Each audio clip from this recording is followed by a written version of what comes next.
Welcome to the All-Star Planning Podcast. My name is Kelsey, and this is the place where I talk all things teacher lesson plans. Today, I am talking about sharing a curriculum calendar with your students. Since forever, it feels like, I have been using Google Classroom. And Google Classroom for me, prior to distance learning, started out as an extra resource center for my kids to use. So I would put some of my materials on there, and then I would curate materials from the internet, specifically from YouTube, so that my kids had another place to go to look for help with chemistry. Part of the reason for this is that I don't teach out of a textbook.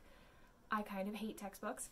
And part of the reason is because I know that kids, for the most part, also hate textbooks. Kids definitely would prefer to watch a video or an animation on a screen than read a book. I am willing to meet them where they are. You don't like books? Don't worry, kids. I gotcha. So that's what Google Classroom started as. But I very quickly realized that the more information I gave my kids, the easier my job was. And I know that that sounds counterintuitive, that me giving them more information actually creates less work, but here's why. I was already making myself a curriculum calendar. It's part of the All-Star Planning method. I talk about it in my free masterclass that you can find at plan.kelseyreevy.com. But I already had this curriculum calendar pretty much made. And I figured if I share it with the kids, then they would know when their next test was. They would know what's going to happen on Wednesday the 16th when they have to be out of school for an orthodontist appointment. They are going to know how many labs we're doing that month and how that kind of gets wrapped into their quarter grades and averages. The more information I gave them, the less work I had to do. So I never really felt like I had to talk to the kids about what was coming in the next month. I still do, but not all that much, because I have a calendar. And when I do talk to them, I pull up the calendar so there is a visual to go with it. So this calendar, let me explain. It is a Google Slides presentation that has a 5x5 grid on it that represents the month of September or October, whatever. And I fill it out and it's all color-coded. I spoke about it in a podcast episode 5 or 6, possibly 7. I will link it in the show notes and in the video description bar if you are watching on YouTube. But this calendar has been earth-shattering, life-changing, because my kids know exactly what to expect from my class. There's almost never a question of, wait, when is our test? Because there's a calendar. Wait, we have a lab today? We have a calendar. The calendar answers all of the questions, right? So I can use this calendar to communicate with students what is coming at them, what they can expect, how their grades are going to be calculated, because they can see the assignments. They know when their vocabulary is due, when they're going to have their next quiz, next test, next lab. All of that is laid out for them. I can also use it to communicate with administration of what my schedule looks like, especially when we are looking to make appointments for observations or IEP meetings or whatever.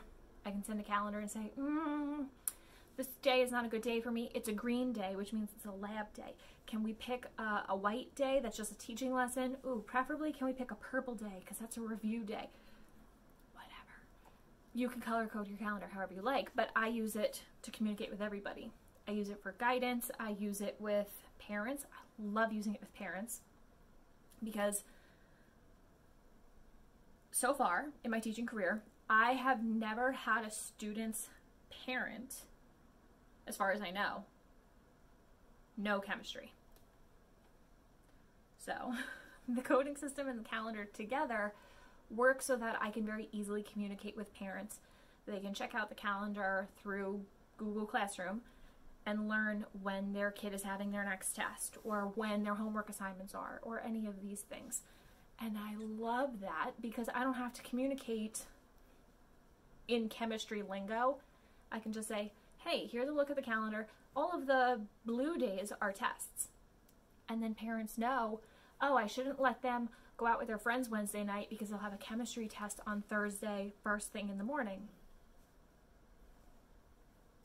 Are you seeing it? Are you hearing it? Are you loving it? So this calendar, specifically with my kids, is fantastic because they know exactly what's coming at them.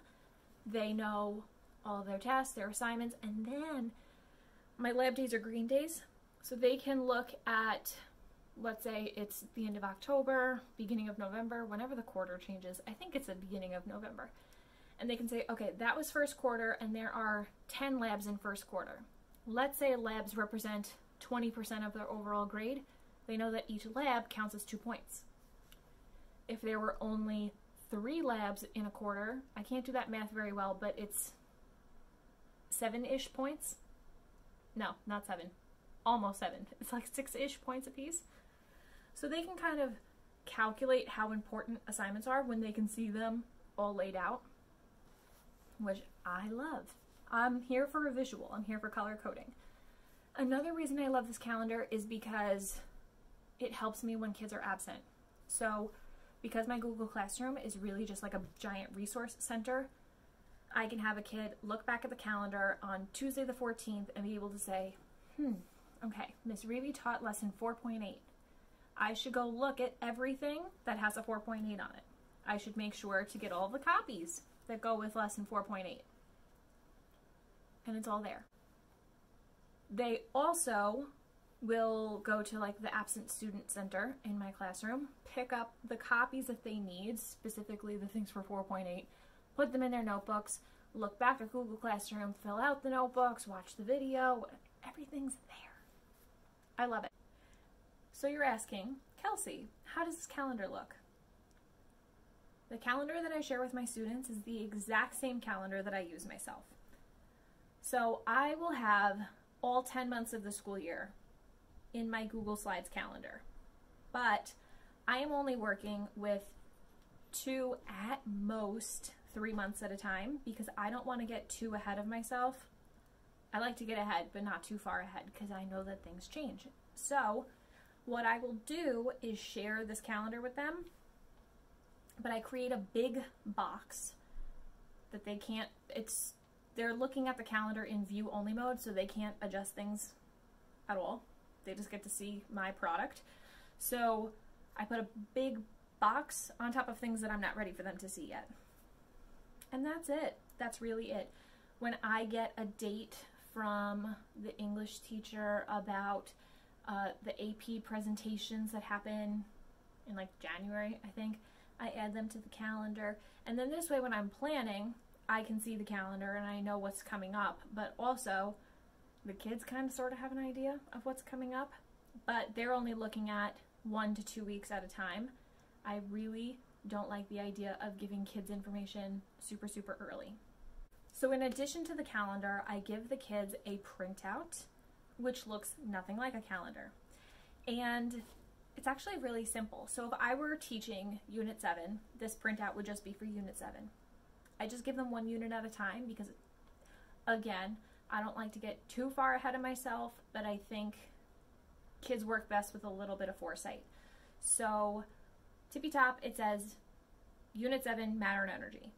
Then I'll list all of the vocab words that they are responsible for learning by the end of the unit and that they have to write for their homework assignment. I spoke about vocabulary recently. I will link that in the show notes. Then they have a column for date and title of a lesson. So it'll say lesson 7.1, which is chemical and physical changes and properties. And we learned that on February 1st, let's say. So that is the first column. And then the second column is their learning target, which is always in an I can statement. Then I have their homework assignment. And I do that for every single lesson within a unit. I usually darken the line between weeks so they can kind of look at it in that format if they like. And that's pretty much it. So they can look at just 1 unit at a time, everything that they're responsible for. Or they can look at the calendar. The reason I love the printout is because it doubles as a study guide. I don't know if you know this, But learning targets, another podcast episode that I will link, are basically a giant checklist of things that kids are supposed to learn. So, if I want the kids to be able to show me their knowledge of the unit, matter and energy, all of those learning targets for that unit should cover everything that's on the test, theoretically, if you're doing it well. So, this unit map that I call it, or homework sheet, I don't actually know what I call it. It changes every single day, every single year. But this printout is a study guide. In the first week or so of school, I talk to the kids about how to study. I give them study tips. I talk to them about these unit maps and how they're a checklist. And I actually did it for my midterm. I looked specifically at the midterm and told them which learning targets were going to be on the midterm that they needed to know.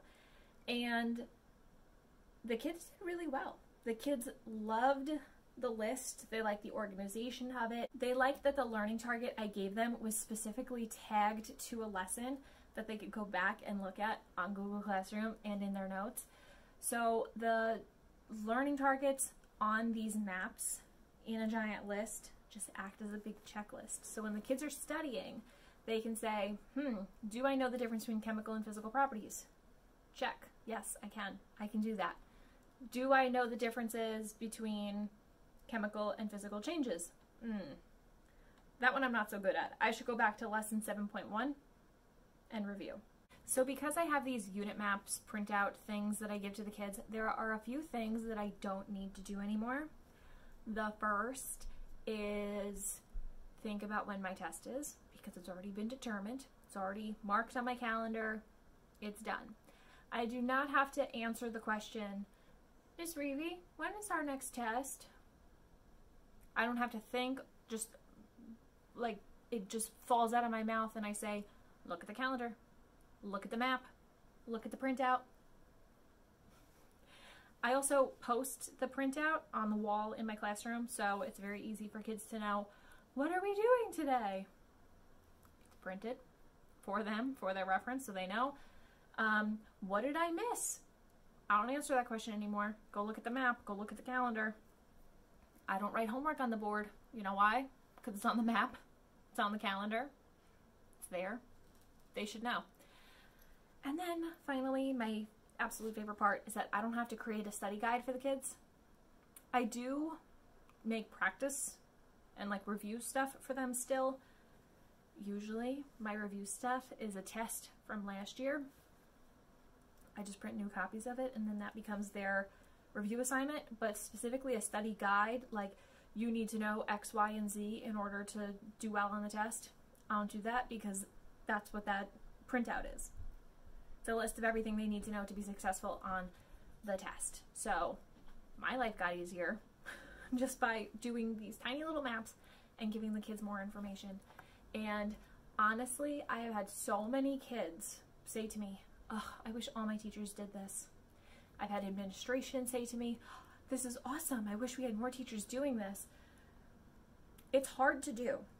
I'm going to tell you, it's hard to do. It's hard to be able to commit 15 days of school and say, this is what I'm doing the next 15 days. That's tough to do.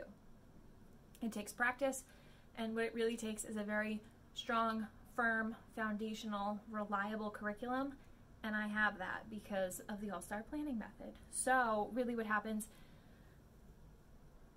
you get your standards in order, you get your units in order.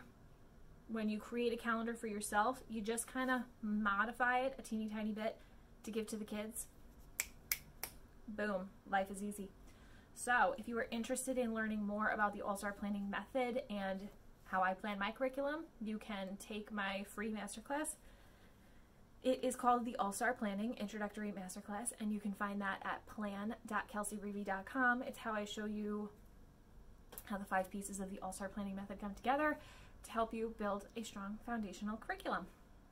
It is very difficult to be able to say, this is what I'm teaching for the next 12 days. It's not easy at all. It took me quite a while to figure out how to do it and then to keep these calendar printouts more or less steady. If you're not totally committed to printing it out, just do it digital. Put it on a calendar in Google where you can edit it and make changes. That's fine. Just let kids know that it's not set in stone, and then it's probably going to change. That's fine. And you don't have to give them all that information at once. You can just drip it out to the kids a week at a time. Even if it's just a few days at a time, and say, okay, this, you always have access to 3 days. What are we doing 3 days from now? I'll be able to tell you that. It does kind of create a little tiny bit of an issue when you have this big, beautiful plan of what you're gonna do, and then a kid comes to you and says, oh, I'm going to visit my grandma. I'm going to be gone from school for like 10 days. Can I have all the work I'm going to miss? No, kid, you can't have it. It's not ready yet. I know what you're gonna miss. I just don't have it for you. So if that is a common occurrence, just watch out for that, because that can happen. But really what it comes down to is a very strong curriculum that is reliable, that you know is more or less how you're going to do it. Otherwise, subscribe to the podcast so you don't miss anything. New episodes come out every Tuesday. And that is all. I'll see you in the next one. Bye for now.